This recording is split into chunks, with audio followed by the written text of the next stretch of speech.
Selamat datang di Gema Gaib Official. Kalau kamu suka cerita horor dari kisah nyata, cerita fiksi, dan urban legend, tekan subscribe sekarang sebelum sosok itu ikut mendengar. Waktu kecil, aku sering main ke rumah nenek di sebuah desa kecil di Jawa Tengah.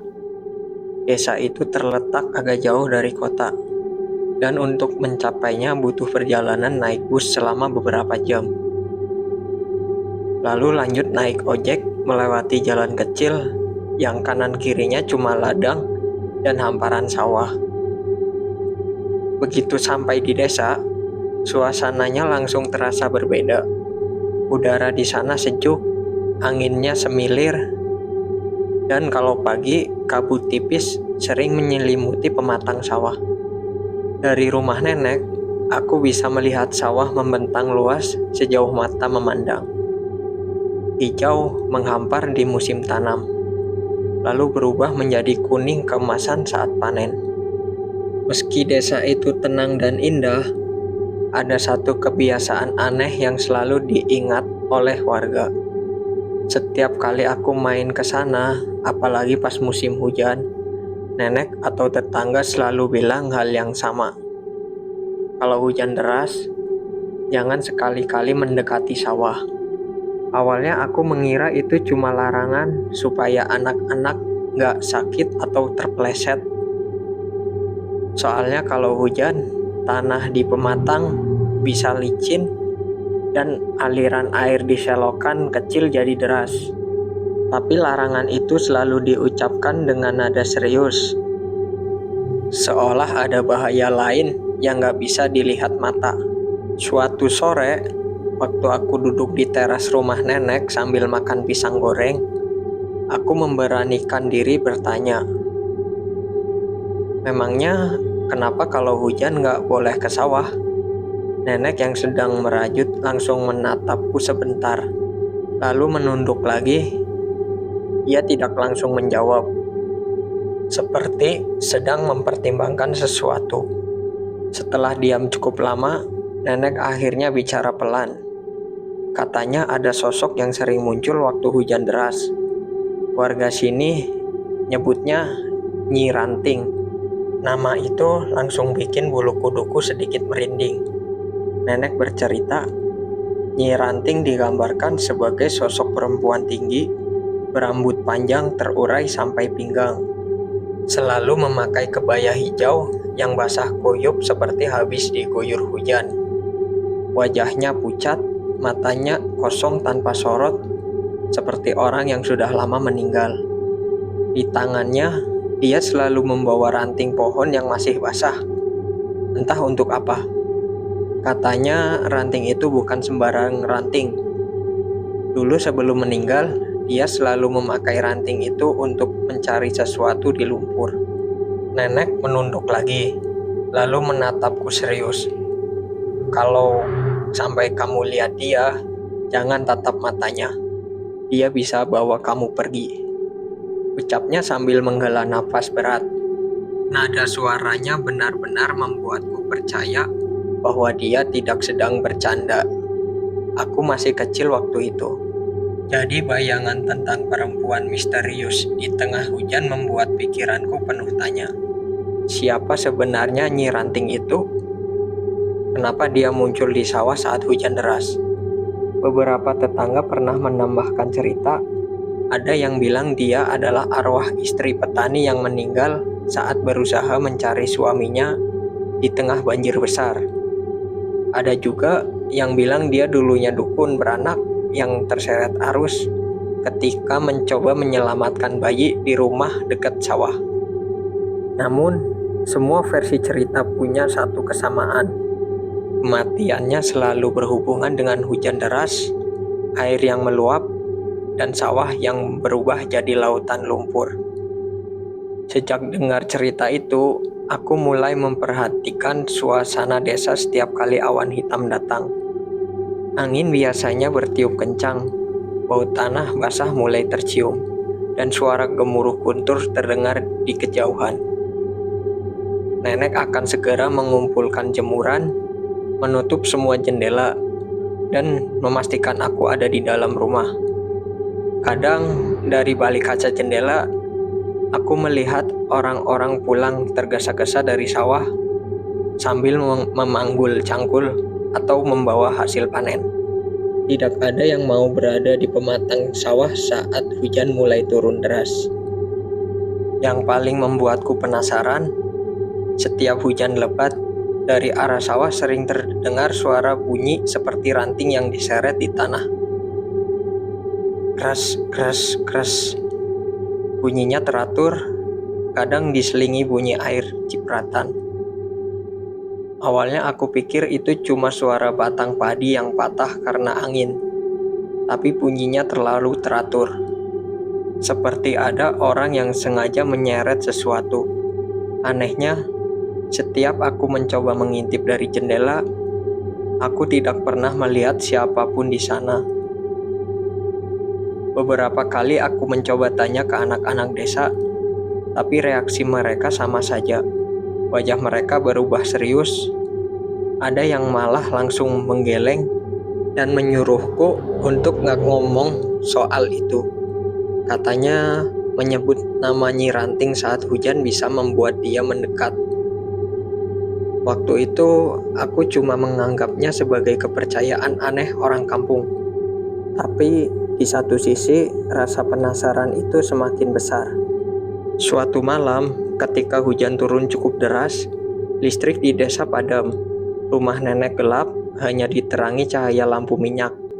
Di luar, angin bertiup kencang sekali, membuat dedaunan pohon kelapa di belakang rumah berisik. Dari balik pintu, aku mendengar suara kres, kres, kres itu lagi. Kali ini lebih dekat dari biasanya. Nenek yang sedang duduk di ruang tamu langsung menghentikan aktivitasnya. Matanya menatap lurus ke pintu. Aku yang merasa merinding, otomatis mendekat ke nenek. Dia hanya berkata pelan, "Jangan keluar." Malam itu, aku sulit tidur.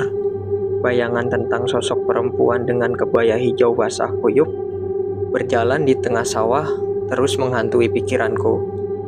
Aku membayangkan rambutnya menempel di wajah pucatnya. Matanya menatap kosong, dan ranting di tangannya meneteskan air hujan.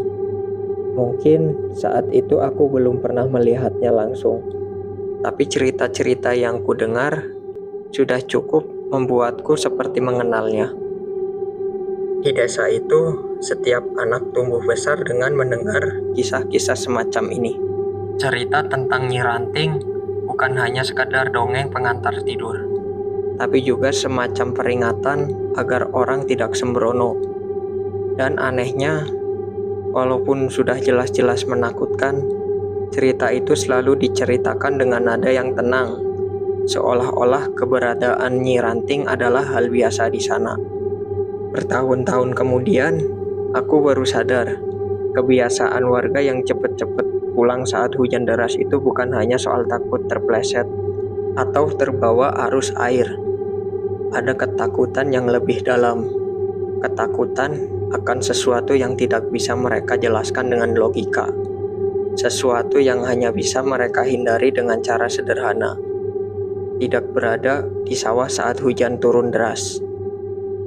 Dan sejak aku tahu nama itu, sejak nenek memberitahuku tentang Nyi Ranting, hujan deras di desa itu tidak pernah lagi terasa sama di mataku. Malam itu hujan turun lebih lebat dari biasanya. Angin menderu-deru, membawa aroma tanah basah yang bercampur dengan bau lumpur dari arah sawah. Atap rumah nenek berderak setiap kali angin kencang lewat, dan suara rintik hujan yang menabrak genteng terdengar seperti ribuan jarum kecil yang jatuh bersamaan. Aku duduk di dekat jendela, menatap tirai yang berkibar pelan setiap kali angin masuk lewat celah.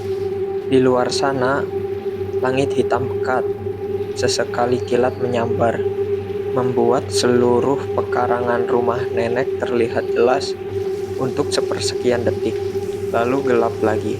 Dari tempat dudukku, aku bisa melihat samar-samar garis pematang sawah di kejauhan. Saat kilat berikutnya menyambar, aku melihat bayangan sesuatu berdiri di tengah-tengahnya. Tapi karena terlalu cepat, aku tidak yakin itu apa. Nenek yang duduk di kursi goyang hanya sesekali melirik ke arahku. Matanya terlihat lebih sering menatap pintu depan, seolah menunggu sesuatu. Lampu listrik sudah padam sejak sore, tapi kami hanya mengandalkan cahaya lampu minyak yang berkelip-kelip karena hembusan angin. Keadaan itu membuat suasana rumah terasa semakin sunyi. Meski di luar hujan sedang menggila, tiba-tiba di sela-sela suara hujan, terdengar bunyi yang sangat familiar di telingaku. Kres, kres, kres. Seperti suara ranting basah yang diseret di tanah becek. Suara itu datang dari arah sawah, lalu menghilang, kemudian muncul lagi. Kali ini lebih dekat. Aku menajamkan telinga, mencoba memastikan arah pastinya. Nenek menoleh, tatapannya tajam ke arahku, dan tanpa berkata apa-apa, dia menggeleng pelan. Itu isyarat supaya aku tidak mencoba mencari sumber suara itu. Tapi rasa penasaranku terlalu besar. Aku berdiri, berjalan pelan ke jendela, mengintip dari celah tirai. Saat kilat kembali menyambar, aku melihatnya. Di tengah sawah yang tergenang air, ada sosok perempuan. Tingginya hampir setara dengan tiang listrik. Tubuhnya ramping, kelihatan kokoh. Kebaya hijau yang dia kenakan menempel erat di tubuhnya karena basah, dan rambut panjangnya terurai menutupi sebagian wajah. Tangannya memegang sesuatu, ranting pohon besar yang di ujungnya menyeret di rumpur. Aku terpaku, meski jaraknya cukup jauh, aku merasa dia sedang menatap ke arahku. Entah kenapa, dadaku terasa sesak, seperti sulit bernapas. Rasanya seperti ada yang menekan dadaku dari dalam. Aku mau memanggil nenek, tapi suaraku tercekat. Lalu dia mulai melangkah pelan melewati pematang. Setiap langkahnya menghasilkan bunyi kres-kres yang jelas terdengar, bahkan di tengah gemuruh hujan. Nenek tiba-tiba berdiri, berjalan cepat ke arahku, dan menutup tirai dengan tegas. "Jangan lihat," ucapnya dengan suara rendah, hampir seperti bisikan. Tangannya terasa dingin saat menyentuh bahuku. Dia menyuruhku duduk lagi di dekat lampu minyak. Sementara dia sendiri duduk di dekat pintu. Tatapannya tak lepas dari pintu kayu itu, seakan-akan siap menutupnya rapat-rapat kapan saja. Hujan makin deras. Suara kres-kres itu sekarang terdengar seperti tepat di belakang rumah. Aku bisa membayangkan lumpur yang teraduk oleh ujung ranting basah. Air yang terciprat sekali ranting itu menyeret. Lalu di antara suara hujan, aku mendengar suara lain. Suara yang sangat pelan, seperti perempuan berbisik, tapi entah kenapa bisa terdengar jelas di telinga. "Sini, bantu aku." Aku menoleh ke nenek. Wajahnya pucat, dan aku tahu dia juga mendengar suara itu. Dia tidak mengatakan apa-apa, hanya merapatkan tangannya di pangkuan sambil memejamkan mata sebentar, seperti sedang berdoa. Aku mencoba menelan ludah, tapi rasanya tenggorokanku kering. Lalu terdengar bunyi langkah di pekarangan belakang. Cebur, cebur. Suara air tergenang yang terinjak. Langkah itu pelan tapi pasti, mendekat ke arah dinding belakang rumah. Aku membayangkan sosok itu sekarang berdiri di luar. Rambutnya basah meneteskan air, matanya kosong, dan ranting di tangannya siap mengait siapa saja yang berani menatapnya. Suara langkah itu berhenti. Hanya tersisa suara hujan yang deras. Aku berharap itu hanya imajinasiku, tapi kemudian terdengar lagi. Kali ini di sisi rumah sebelah kiri. Cebur, cebur, kres. Ranting itu diseret, membuat bulu kuduku berdiri. Aku sudah tidak sanggup menahan rasa takut. Tapi di saat yang sama, rasa penasaranku seperti memaksaku untuk mengintip lagi. Aku bergerak pelan, memastikan nenek tidak memperhatikan, lalu menggeser sedikit tirai jendela di sisi kiri rumah. Awalnya hanya gelap, lalu kilat menyambar, dan aku melihatnya. Dia berdiri hanya beberapa meter dari jendela. Setengah tubuhnya terendam air hujan yang menggenang.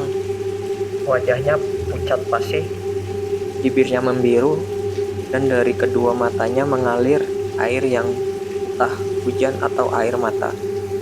Tangannya terangkat, ranting itu menunjuk ke arahku.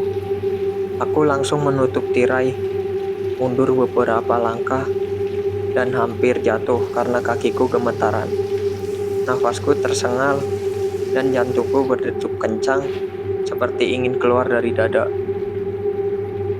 Nenek berdiri, menatapku dengan sorot mata yang campur aduk, antara marah dan khawatir. "Kamu lihat dia ya?" tanyanya pelan. Aku tidak menjawab, hanya menunduk sambil mencoba menenangkan diri. Suara kres-kres itu perlahan menjauh, disusul suara langkah yang makin lama makin samar, lalu menghilang sepenuhnya. Hujan tetap deras, tapi entah kenapa rasanya lebih sunyi dari sebelumnya. Malam itu, aku baru sadar, cerita yang sering diceritakan nenek selama ini bukan sekedar dongeng untuk menakut-nakuti. Sosok itu benar-benar ada. Dan entah kenapa, aku merasa pertemuan pertama itu bukanlah yang terakhir. Sejak malam itu, aku jadi susah tidur setiap hujan turun di desa. Bahkan suara rintik hujan biasa saja sudah cukup membuatku resah. Setiap kali langit mulai menggelap dan awan hitam berkumpul di atas sawah, aku merasa seperti ada yang mengawasi dari kejauhan. Nenek juga lebih ketat mengawasi gerak-gerikku, apalagi kalau sore sudah mulai mendung. Dia selalu memastikan semua pintu dan jendela terkunci rapat sebelum hujan benar-benar turun. Tapi malam itu berbeda. Awalnya cuma gerimis, tapi angin membawa bau yang aneh. Bukan hanya tanah basah, tapi ada wangi bunga kamboja samar-samar terbawa masuk lewat celah jendela. Baunya itu semakin kuat seiring hujan yang semakin deras. Aku tidak tahu kenapa, tapi aroma itu seperti menarikku keluar. Nenek sedang tertidur di kursi goyang. Lampu minyak masih menyala redup. Di luar kilat menyambar, dan sesaat aku melihat siluet sawah yang terendam air. Di tengah-tengahnya, aku melihat sesuatu yang bergerak. Jauh di ujung pematang, ada sosok yang berdiri diam. Sekilas, aku mengira itu hanya petani yang terlambat pulang. Tapi langkah-langkahnya terlalu lambat, terlalu berat. Seakan-akan kakinya menapak di dasar lumpur yang dalam. Tanpa sadar, aku sudah berdiri di depan pintu. Suara hujan di luar terasa menenangkan sekaligus menegangkan. Saat aku membuka pintu sedikit, hawa dingin langsung menerpa wajahku. Wangi kamboja itu semakin kuat, menusuk hidung bercampur dengan aroma lumpur basah. Aku melangkah keluar, menapaki tanah yang licin, lalu berjalan menuju pematang. Setiap langkah membuat lumpur menciprat ke celana. Suara gemercik air dan deru hujan menelan semua bunyi. Tapi di sela-selanya aku mendengar suara kres-kres-kres itu lagi. Kali ini terdengar jelas dari arah sosok yang berdiri di tengah sawah.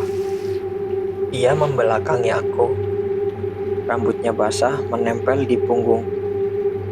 Kebaya hijaunya melekat di tubuh. Aku tahu kau melihatku. Suara itu pelan, tapi entah kenapa bisa terdengar di telingaku. Seolah dia berbicara tepat di sampingku. Langkahku berhenti, dadaku sesak, dan udara terasa dingin menusuk tulang. Sosok itu perlahan memutar tubuhnya.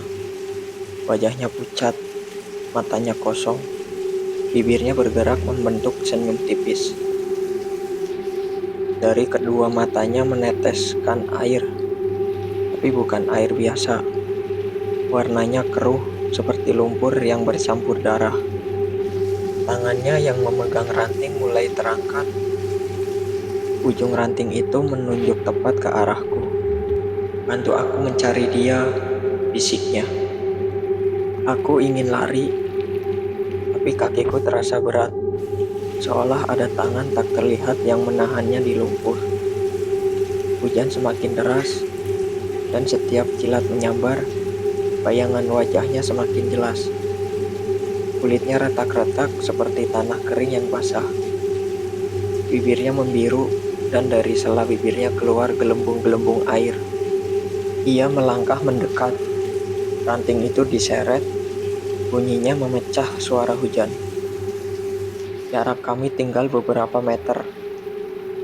Aku mencoba berteriak, memanggil nenek, tapi suaraku lenyap di telan hujan.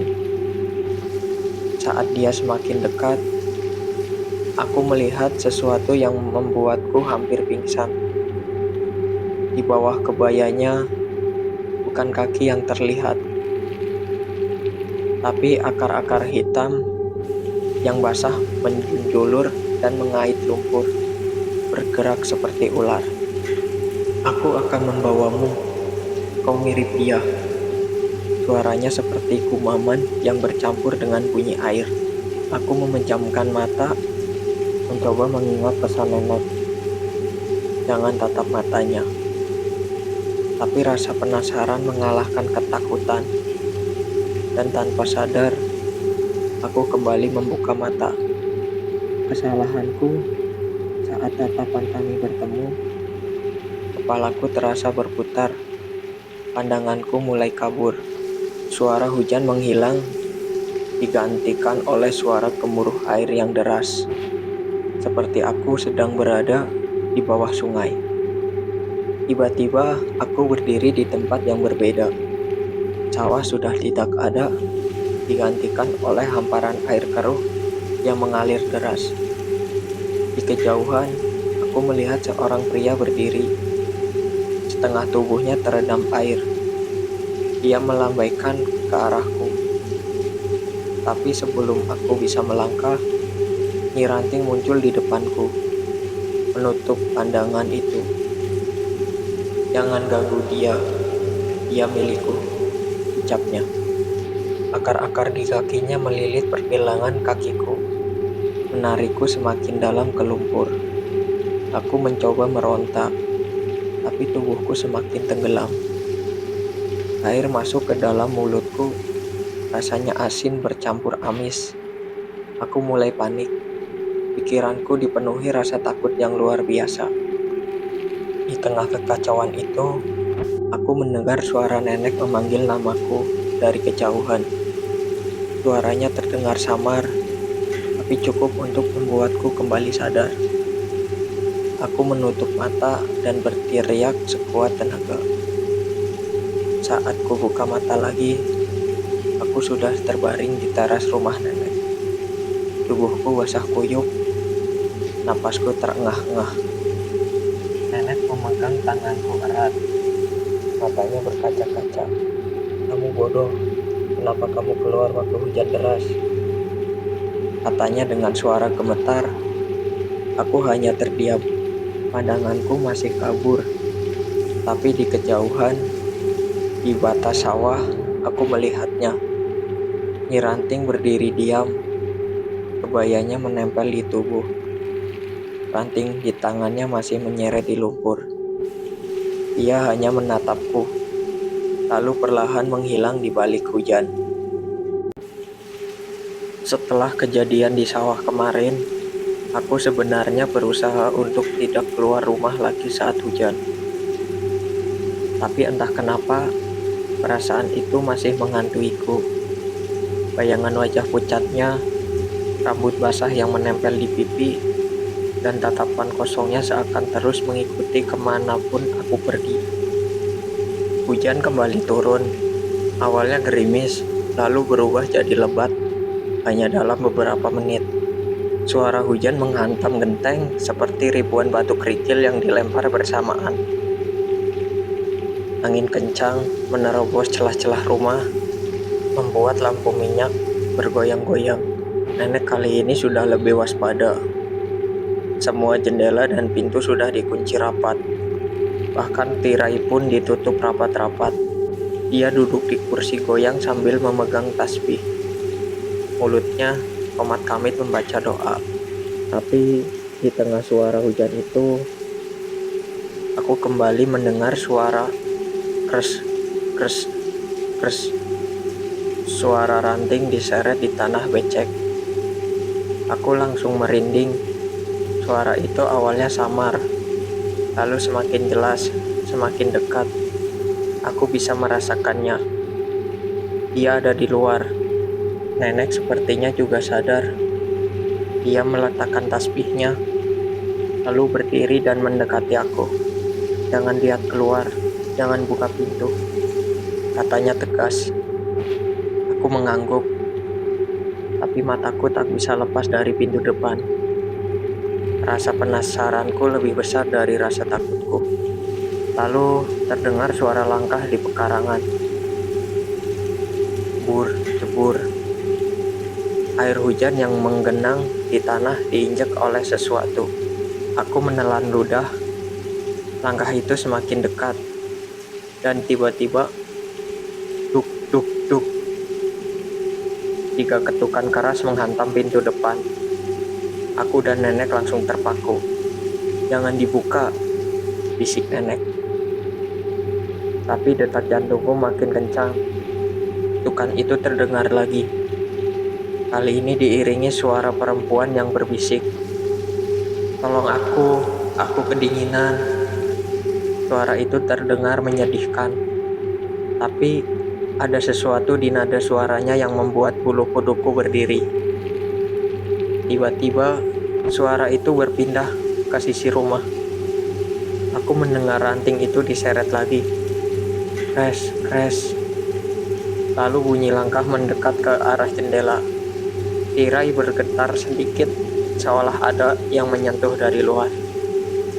Aku mencoba menahan nafas, tapi saat itu juga tirai itu bergerak pelan, seperti ada yang mencoba membukanya. Aku tak tahan. Perlahan aku meraih tirai dan mengintip sedikit. Saat kilat menyambar, aku melihat wajahnya. Hanya beberapa senti dari kaca jendela. Kulitnya pucat membiru, matanya kosong, dan air terus menetes dari ujung rambutnya.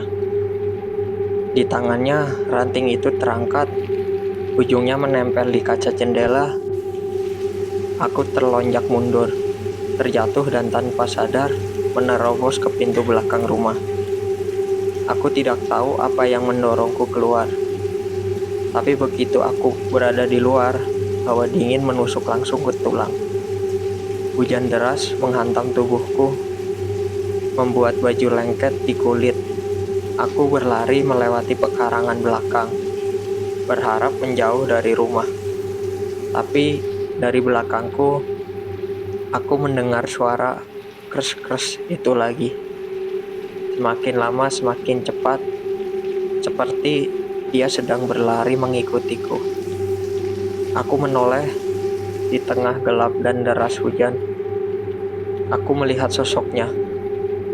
Nyi Ranting bergerak cepat di pematang. Akar-akar hitam di kakinya mencekram tanah dan air, membuatnya meluncur tanpa tersandung. Matanya menatap lurus ke arahku. Panik. Aku memutuskan lari ke arah jalan desa, tapi tanah licin membuatku terpeleset, jatuh ke lumpur. Saat mencoba bangkit, aku merasakan sesuatu melilit pergelangan kakiku. Aku menunduk, ranting itu ujungnya membelit kakiku seperti tali, dingin dan basah. Aku berteriak, mencoba menarik kakiku, tapi lilitan itu semakin kuat, dan dari ujung ranting itu perlahan menjalar akar-akar tipis yang melilit kakiku hingga betis. Dari kejauhan, Nyi Ranting berjalan mendekat dengan langkah tenang, seakan-akan yakin aku tak akan bisa kabur lagi.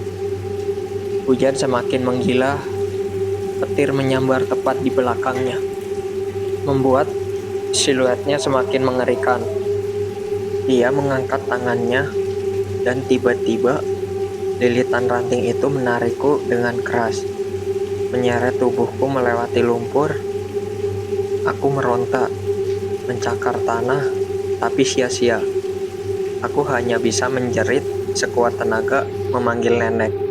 Entah dari mana, nenek muncul di tepi pekarangan.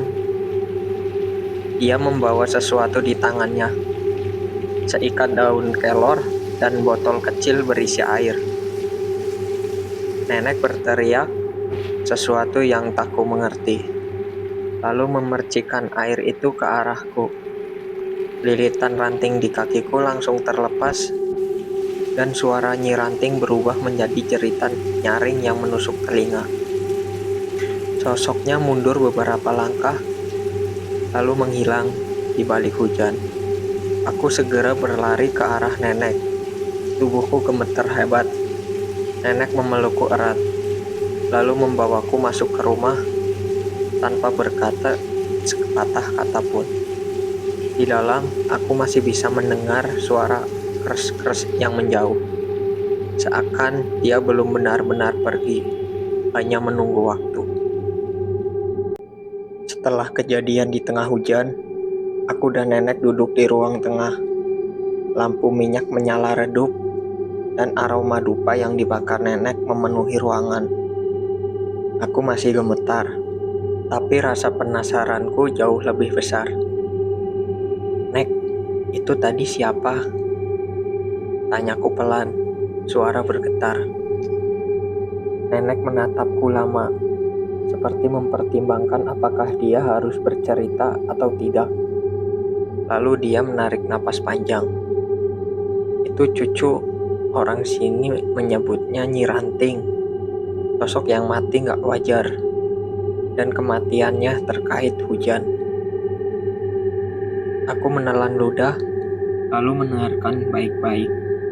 "Dulu," lanjut nenek, "sekitar 40 tahun yang lalu, ada seorang perempuan muda, cantik, tapi nasibnya gak seindah wajahnya. Dia menikah dengan lelaki kaya dari desa sebelah. Orang-orang bilang dia menikah bukan karena cinta, tapi karena terpaksa. Suaminya ternyata kasar, sering memukul dan mengurungnya. Dia hanya diizinkan keluar rumah saat mengambil ranting untuk kayu bakar. Itu pun harus di tengah hujan, biar orang gak melihat lebam di tubuhnya." Nenek menghela nafas, matanya terlihat menerawang. Sampai suatu malam, hujan besar turun. Suaminya memaksanya keluar lagi untuk mencari ranting, padahal sungai sudah meluap. Saat dia di tepi sungai, arus deras menyeretnya. Tubuhnya gak pernah ditemukan, hanya seikat ranting basah yang terdampar di pekarangan rumahnya. Bulu kuduku berdiri. Sejak saat itu, kata nenek dengan suara rendah, setiap hujan deras, orang-orang bilang dia akan keluar, membawa ranting yang sama. Dia mencari orang untuk dia bawa bersamanya, supaya gak kesepian di alam sana. Aku merinding. "Nenek juga pernah lihat dia?" tanyaku. Nenek terdiam sebentar, lalu mengangguk pelan. "Pertama kali nenek lihat dia waktu masih gadis, dan malam ini dia datang lagi. Mungkin karena kau keluar saat hujan kemarin. Dia sudah menandaimu. Dadaku terasa sesak mendengar kata-kata itu. Terus kalau hujan lagi, tanyaku takut. Nenek memandangku lekat-lekat. Kalau hujan jangan pernah keluar rumah. Dan jangan pernah menoleh kalau kau mendengar suara ranting diseret. Karena begitu kau menoleh, dia akan selalu tahu wajahmu. Dan dia akan terus mencarimu. Aku membeku. Di luar hujan memang sudah berhenti. Tapi entah kenapa di telingaku masih terdengar samar-samar suara kres-kres dari kejauhan. Beberapa hari setelah kejadian itu, aku sudah tidak berani keluar rumah kalau hujan deras. Setiap tetes air yang jatuh di genteng selalu membuatku teringat wajah pucatnya. Tapi malam itu, sekitar jam 2 pagi, aku terbangun karena mendengar suara yang sangat familiar. Kres, kres. Suara ranting diseret di tanah. Semakin lama semakin dekat. Aku menahan napas, mencoba meyakinkan diri kalau itu cuma angin atau pohon bergesekan. Tapi tiba-tiba suara itu berhenti tepat di depan jendela kamarku. Dengan tangan gemetar, aku melirik ke arah kaca. Dan di balik embun tipis yang menempel, aku bisa melihatnya. Wajahnya pucat, rambutnya basah, menutupi sebagian muka, kebaya hijau yang masih meneteskan air, dan di tangannya seikat ranting basah. Dia tidak mengetuk, dia hanya berdiri di sana, tersenyum tipis, seperti sudah menemukan orang yang dia tunggu. Itu tadi cerita malam ini. Gimana menurut kalian? Kalau kalian pernah ngalamin kejadian horor atau punya cerita mistis yang nggak bisa dilupain, kirim ceritanya ke kami. Siapa tahu cerita kalian yang akan dibacakan di sini. Jangan lupa klik like, share ke teman kalian yang berani, dan subscribe supaya nggak ketinggalan kisah horor berikutnya. Sampai ketemu di cerita selanjutnya, kalau berani.